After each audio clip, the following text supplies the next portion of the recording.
Hola, saludos, somos estudiantes de la carrera de Medicina de la Universidad de Guayaquil, actualmente cursando la Cátedra de Semiología 2 con nuestro docente, el Dr. Jean Carlos Duarte. A continuación haremos un breve repaso por todos los puntos importantes, anatomía, neuroanatomía, fisiología y semiología, para poder comprender de esta forma al nervio oculomotor o tercer nervio craneal. Empecemos con una breve descripción de este nervio, que como su nombre lo indica, se va a encargar de dar movimiento al ojo. En sí es el encargado de dar la inervación motora de 4 de los 6 músculos que están involucrados en los movimientos oculares extrínsecos, como es el caso del recto superior, del recto medial, del recto inferior y el músculo oblicuo inferior. Y también es el encargado de los movimientos oculares intrínsecos, con la inervación del músculo ciliar y el músculo esfínter de la pupila. Continuando, vamos a explicar un poco acerca de los núcleos y trayecto. Primero que todo, es importante reconocer qué tipo de fibras tiene este nervio oculomotor. Bueno, este nervio tiene dos tipos de fibras. Una, fibras eferentes somáticas generales y la otra que son fibras eferentes viscerales generales. Y acerca de los núcleos, este nervio craneal cuenta con dos núcleos. Uno principal, que es de donde salen sus fibras motoras para los músculos extrínsecos del ojo, y un núcleo accesorio, que es de donde salen sus fibras viscerales generales, que se encargarán de llevar la inervación parasimpática hacia el globo ocular. Este núcleo también es conocido como el núcleo de Edinger-Westphal. El núcleo principal u oculomotor de este nervio está situado en el mesencéfalo a nivel del colículo superior por delante del acueducto cerebral. Este núcleo es un complejo de otros subnúcleos que por separado darán fibras motoras a los músculos extrínsecos del ojo. Este complejo estará formado por un subnúcleo central que dará inervación bilateral para el músculo elevador del párpado superior. También por una porción lateral que comprenden los subnúcleos mediales y laterales. El subnúcleo medial dará inervación contralateral para el músculo recto superior. Y los subnúcleos laterales, todos ellos darán inervación ipsilateral. Estos subnúcleos laterales son tres. Uno dorsal, que inervará al recto inferior, uno intermedio, que inervará al oblicuo inferior, y uno ventral, que inervará al músculo recto medial.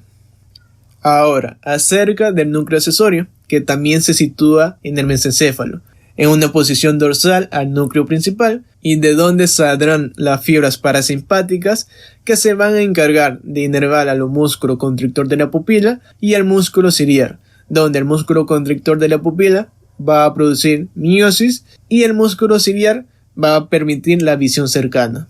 Las fibras de ambos núcleos se van a juntar y formarán el tercer nervio craneal, el nervio oculomotor. Este va a salir del tronco cerebral a nivel de la unión del mesencéfalo con el puente. Es importante recordar que las fibras parasimpáticas se encuentran en la cara ventral del nervio, por lo cual, si existiera una compresión de este nervio, la primera fibra que se verían afectadas serían estas fibras parasimpáticas. Un dato importante, dado que algunas patologías comprensivas debutarán primero con la abolición de esta parte parasimpática, produciendo midriasis en el ojo afectado. Bueno, siguiendo con la descripción, tenemos que el tercer nervio craneal sale de la fosa interpendicular, pasando entre la arteria cerebral posterior y la arteria cerebelosa superior. De ahí se dirige hacia adelante y discurre por la pared lateral del seno cavernoso, pasando por encima del sexto nervio craneal y siguiendo su trayecto hasta llegar a la fisura orbitaria superior, entrando por el anillo tendinoso de Zinc y ramificándose en una división superior y otra inferior. La división superior inervará a los músculos recto superior y el elevador del párpado superior, mientras que la división inferior inervará al recto medial, al músculo recto inferior y al músculo oblicuo inferior. Y juntos con estas fibras que inerva al oblicuo inferior viajarán las fibras parasimpáticas, pero estas se desvían hacia el ganglio ciliar donde hacen sinapsis y emergen de 6 a 10 fibras postganglionares cortas que entran por la parte posterior del ojo para llegar al músculo constrictor de la pupila y al músculo ciliar. Ya, Teniendo esto en cuenta, continuamos con la función de los músculos extraoculares. Bueno, como ya lo indiqué, todos estos músculos reciben sus fibras del núcleo principal del nervio oculomotor. Comenzando con el músculo recto medial, este va a aducir al ojo. En cambio, el músculo recto superior, su función principal es llevar al ojo hacia arriba y también lo lleva hacia medial. El recto inferior, en cambio, su función principal es llevar al ojo hacia abajo y también hacia medial. Y el oblicuo inferior, este músculo, eleva y lleva hacia el lateral al ojo, y junto con el recto inferior realizan la rotación externa del ojo, que también es conocida como extorsión. Ahora acerca de la función de los músculos intraoculares, tenemos que estas funciones están dadas por las fibras parasimpáticas que provienen del núcleo de Edinger-Weffer, que inerva al músculo constrictor de la pupila y al músculo ciliar, donde la contracción del músculo constrictor de la pupila generará la miosis. En cambio, la contracción del músculo ciliar generará el embobamiento del cristalino, así pudiendo lograr la visión cercana. Ahora, en la parte semiológica, tenemos que el tercer par craneal se evalúa mediante dos reflejos principales, que son el reflejo fotomotor y el reflejo de acomodación, donde el reflejo fotomotor es recibido por el segundo nervio craneal, pero se responde a través de las fibras parasimpáticas del nervio oculomotor. Es decir, que si el segundo nervio craneal está intacto y existe abolición de este reflejo, debemos sospechar de una lesión en el nervio oculomotor. ¿En qué consiste este reflejo? Bueno, este reflejo consiste en realizar una estimulación con luz hacia el ojo examinado, esperando una respuesta con contracción pupilar. Es decir, que esperamos que se produzca miosis. Cuando ésta se produce en el ojo estimulado, se conoce como reflejo directo, pero a su vez se espera que también se produzca miosis en el otro ojo, dado que la información que es recibida por el nervio óptico se transfiere hacia ambos nervios oculomotores, y esta producción de miosis en el otro ojo no examinado se conoce como reflejo fotomotor consensual. Ahora, acerca del reflejo de acomodación, bueno, este reflejo está dado enteramente por la acción del nervio oculomotor, ya que requiere tres acciones que ejecuta este nervio. Estas tres acciones son el embombamiento del cristalino por medio de la contracción del músculo ciliar, la producción de miosis y la convergencia de ambos ojos, que está dada por las acciones de los músculos rectomediales. Es importante recordar que tanto el embombamiento como la producción de miosis está comandado por el núcleo de Edinger-Weffer, que posterior hace sinapsis en el ganglio ciliar, y que un daño tanto en el núcleo o tanto en el ganglio ciliar o tanto en sus fibras postsinápticas representaría una abolición tanto de la visión cercana como la producción de miosis, mientras que la convergencia depende de la inervación del recto medial. Y con esto tenemos la siguiente conclusión, es que el reflejo de acomodación se verá afectado en caso de lesión del núcleo de Edinger-Weffer o del daño de las fibras de la división posterior del tercer nervio craneal a nivel orbitario, ya que estas fibras se dirigen hacia el ganglio ciliar y al músculo recto medial. Con respecto al reflejo fotomotor o directo, una respuesta positiva representa la integridad de las vías aferentes y eferentes. El reflejo consensual, o también denominado indirecto, una respuesta positiva refleja una integridad de la vía aferente y la vía eferente contralateral. Y en el reflejo de acomodación, una respuesta positiva reflejaría la integridad de la vía aferente y eferente de los músculos ciliares y el músculo rectomedial. Ahora, acerca de la pupila de Argyll-Robertson, esta consiste en la ausencia de reflejo fotomotor, pero con conservación de reflejos de acomodación. Acerca de la clínica, va a presentar miosis bilatelar, no va a reaccionar a la luz, aunque sí va a tener, como mencioné, reflejo de acomodación, y los contornos pueden ser irregulares. Acerca de las enfermedades relacionadas, tenemos neurosífilis, diabetes mellitus, alcoholismo, lesiones desmielizantes. Aquí vemos una representación donde comprobamos los reflejos pupilares, tanto directo y consensual, y en este caso el reflejo derecho del ojo derecho y el reflejo consensual del ojo izquierdo no están presentes. Ahora, cambiando la exploración, va a ser igual, idéntico, dado que el reflejo directo del ojo izquierdo y el reflejo consensual del ojo derecho tampoco van a estar presentes. En cambio, si se explora el reflejo acomodativo, este sí va a estar presente. Y mientras que la pupila de Addy, que suele ser unilateral y que se la conoce también como pupila tónica o perezosa, dado que al ser estimulada con una luz tiene una reacción muy lenta. Y a la exploración sin estímulo puede verse anisocórica, estando la pupila afectada levemente midriática. Y esta pupila de Addy ocurre en lesiones de las fibras parasimpáticas, ya sea en el ganglio ciliar o en los nervios ciliares cortos. Estas lesiones se pueden dar por neuropatías a consecuencia de infecciones víricas o diabetes mellitus. También se puede dar por traumatismos. En la siguiente representación vemos que las pupilas están anisocóricas y a una exploración con luz vemos que en el ojo afectado no producirá una miosis completa. Y a la exploración de los reflejos, tanto directo y consensual, vamos a tener que en el reflejo directo, en este caso del ojo derecho, y consensual del ojo izquierdo, van a estar presentes levemente o no van a estar presentes. Y cambiando el ojo explorado, vamos a tener que el reflejo directo en el ojo izquierdo va a estar presente levemente o no va a estar presente, es decir, que va a estar inexistente. En cambio, el reflejo consensual del ojo derecho sí va a estar presente. Y acerca del reflejo acomodativo, en este caso vamos a tener que el ojo no afectado va a producir una miosis excesiva. Esto dado por una hiperinervación del músculo ciliar en el proceso de reestructuración neuronal. Continuando, tenemos síndrome alternos, donde se ve involucrado el nervio oculomotor.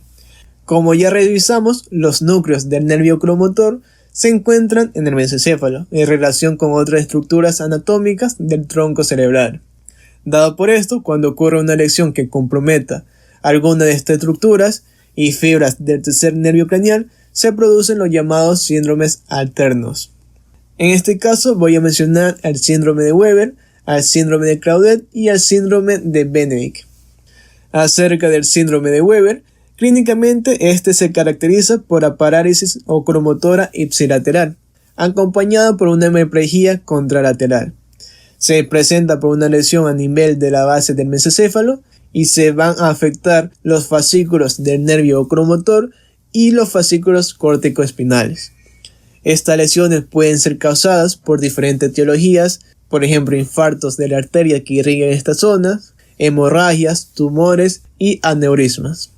En cambio, el síndrome de Claudette, clínicamente se caracteriza por parálisis oculomotora ipsilateral, ataxia cerebelosa y temblor contralateral. Se va a presentar por una lesión a nivel del tegmento del mesencéfalo. Dicha lesión afectaría los fascículos del tercer nervio craneal y al núcleo rojo. Algunas de sus causas principales son infartos, tumores y también aneurismas. Y acerca del síndrome de Benedict, se caracteriza clínicamente de la siguiente manera: una parálisis oculomotora ipsilateral, ataxia y temblor, además de hemiplegia contralateral. Podemos decir que este síndrome de Benedict se presenta clínicamente como un síndrome de Weber más ataxia y temblor. Se presenta por una lesión del tegmento del mesencéfalo que comprende las siguientes estructuras: fascículos del nervio oculomotor, núcleo rojo y el fascículo córtico-espinal.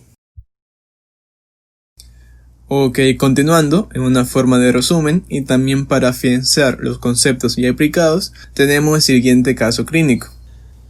Werner es un caballero de 54 años cuyo pasatiempo favorito es trabajar en su jardín. Una tarde, mientras levantaba una pesada planta en una maceta, experimentó una cefalea súbita. Esta cefalea era la peor que había tenido en su vida y comenzó a vomitar.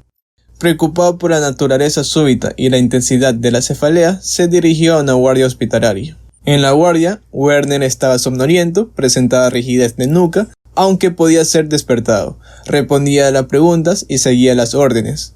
Cuando se le aplicó una luz brillante en el ojo izquierdo, la pupila izquierda se contrajo vivamente, pero la pupila derecha se mantuvo dilatada.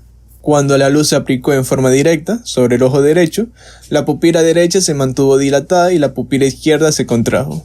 El paciente también tenía ptosis palpebral derecha y cuando se le pidió que mirara hacia adelante, su ojo derecho se desvió ligeramente hacia abajo y a la derecha. Refirió diplopía, y recordó que había experimentado cierta sensibilidad a la luz en el ojo derecho durante las 2 semanas que precedieron a este acontecimiento. El examen cuidadoso de los movimientos oculares puso en evidencia que el paciente podía mover el ojo izquierdo en todas las direcciones, pero tenía dificultad con los movimientos del ojo derecho. Con este ojo podía mirar hacia la derecha, abducción, pero no hacia la izquierda, aducción. No podía mirar directamente arriba o abajo. Se evaluaron los otros nervios craneales y se observó que funcionaban normalmente. Al médico le preocupaba que Werner pudiera haber experimentado una hemorragia subaracnoidea. Se realizó una tomografía computerizada de la cabeza que demostró sangre en el espacio subaracnoideo.